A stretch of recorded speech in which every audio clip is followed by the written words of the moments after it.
This trend is concerning, so all these bright young Americans have just read this guy's propaganda and have completely and utterly fallen for it. The propaganda in question explains his motivation behind 9/11, behind attacking America. They believe him to be the virtuous and honorable one because this terror leader was anti-Israel, pro-Palestine, and he also called out some of America's more famous imperial tendencies. What I'm most concerned about is they don't seem to understand that basically anyone, even the most vicious and violent and most awful vermin, can be presented in a way that makes them look like the victim. I mean, it's the job of criminal lawyers all the time, and what is even more worrying is they're willing to accept absolutely anything and everything, even the most blatant propaganda at face value, something they wouldn't do normally,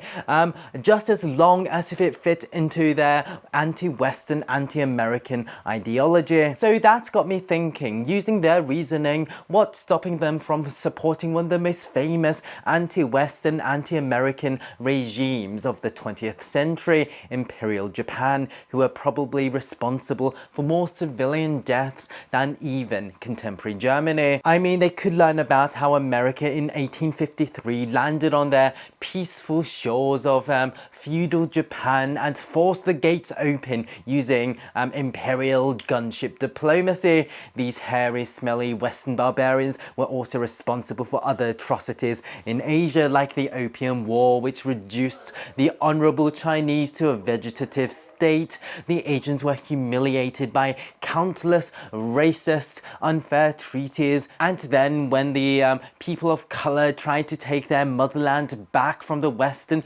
imperialists during the Boxer Rebellion, the Western imperialists decided to all invade at once every single last country. But then rose the Japanese Empire, led by Banzai chargers. They were the tip of the spear to free Asians from the colonial powers who have been oppressing the Asian people for over a century. Yes, it was Japan who started this honorable Pan-Asianism movement, Asia for the Asians. They spread this beautiful ideology into Manchuria, into Indochina. The West might call this genocide, colonialism, but I say, oh, the double standards. This isn't colonization, it's liberation. Liberation of the Asians by the Asians. Scared of Japan rising above the white powers, scared of losing their dominance of the world, the foolish, greedy Americans cut off Japan's source of fuel, knowing that Japan would have no other choice but to liberate the Asians from the white men